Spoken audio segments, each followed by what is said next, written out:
नमस्कार, हमारे YouTube channel Olizz राशिफल में आपका स्वागत है। हर रोज नए राशिफल के साथ आज जानेंगे सिंह राशिफल। जानेंगे 1 अगस्त से 31 अगस्त 2024 आपके लिए अगस्त का महीना कैसा रहेगा। सिंह राशि वालों के लिए आने वाला महीना कैसा रहने वाला है।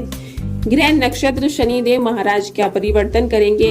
अगस्त के महीने में कैसी उनकी चाल, शनि की वक्री चाल कैसी रहेगी सिंह राशि वालों के लिए जानेंगे विस्तार से। जानेंगे आपके करियर के तौर से, स्वास्थ्य के तौर से, पारिवारिक जीवन के तौर से, आपका संतान के तौर से, शिक्षार्थियों के लिए अगस्त का महीना कैसा रहेगा। सभी पर विस्तार से चर्चा करेंगे और अंत में हम आपको बताएंगे उपाय, इसलिए अंत तक जुड़े रहें। आइए जानते हैं आपके करियर के तौर से यह महीना कैसा रहेगा।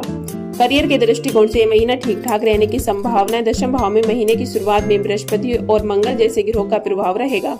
इन ग्रहों के प्रभाव से आप अपने काम में परिपक्व रहेंगे। आप अपने अनुभव और अपनी ऊर्जा का पूरा लाभ उठाएंगे और आप अपने काम को बहुत सुंदर तरीके से अंजाम तक पहुंचाते रहेंगे। आपको दिए गए कार्य सही समय पर और सही व्यवस्थित ढंग से पूरे होंगे।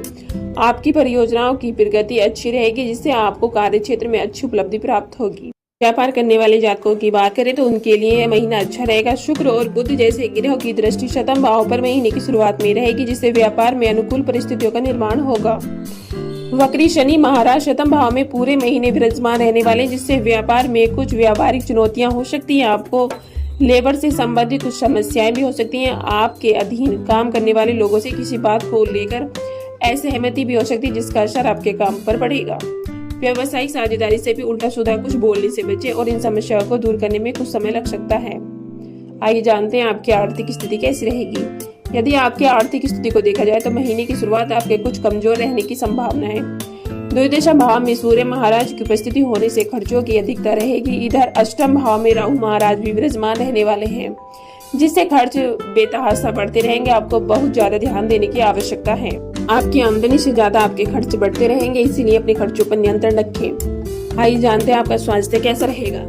यह महीना स्वास्थ्य के दृष्टिकोण से कमजोर रहेगा। सर्वप्रथम तो आपकी राशि स्वामी सूर्य महाराज महीने की शुरुआत में ही द्विदशा भाव में विराजमान है।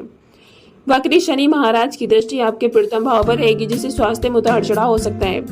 आपको नेत्र पीड़ा भी हो सकती है। आंखों से संबंधित समस्याएं विशेष रूप से ध्यान देने वाली होंगी।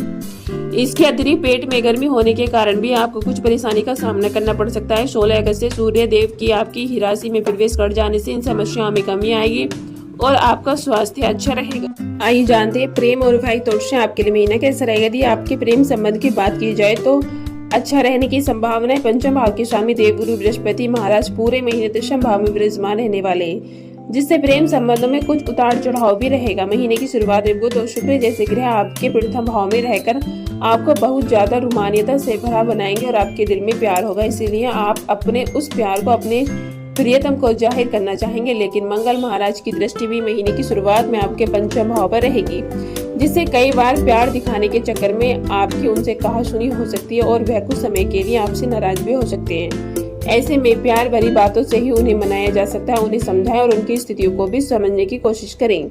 विवाह जातकों की बात करें तो महीने की शुरुआत में बुध और शुक्र ग्रहों का प्रभाव आपके शतम भाव पर पड़ेगा, जिससे आपके रिश्तों में रोमानियता और प्रेम का भाव बना रहेगा।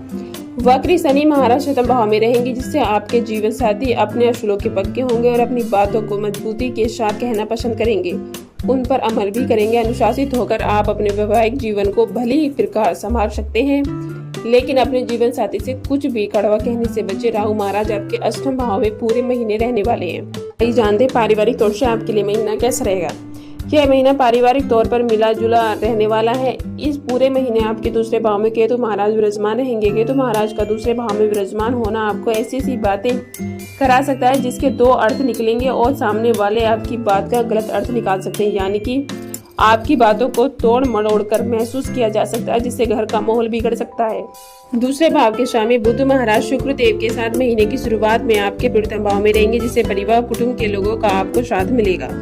लेकिन 22 अगस्त से बुध महाराज वक्री अवस्था में होकर द्विदशा भाव में चले जाएंगे, जिससे कुटुंब में खर्चों के योग बनेंगे और परिवार में कुछ समस्याएं सामने आ सकती है। 25 अगस्त से शुक्र आपके दूसरे भाव में आ जाएंगे, इससे घर में किसी फंक्शन को लेकर तैयारियां चल सकती हैं। आपके भाई बहन पूरी तरह से सहयोगात्मक रहेंगे, उनकी मदद से आपके बहुत सारे काम बनेंगे। चौथे भाव के स्वामी मंगल महाराज बृहस्पति देव के साथ दशम भाव में महीने की शुरुआत में विराजमान है। चतुर्थ भाव पर दृष्टि डालेंगे, जिससे पारिवारिक जीवन में संतुलन बना रहेगा। आइए जानते हैं उपाय। आपको प्रतिदिन सूर्य देव की आराधना करनी चाहिए और श्री आदित्य हृदय स्त्रोत का पाठ करना चाहिए। बृहस्पतिवार के दिन केले के वृक्ष को जल चढ़ाकर उनकी पूजा करनी चाहिए। अपने मस्तक पर हल्दी और केसर का तिलक लगाना चाहिए। आपको मंगलवार के दिन अनार के पौधे को लगाना चाहिए।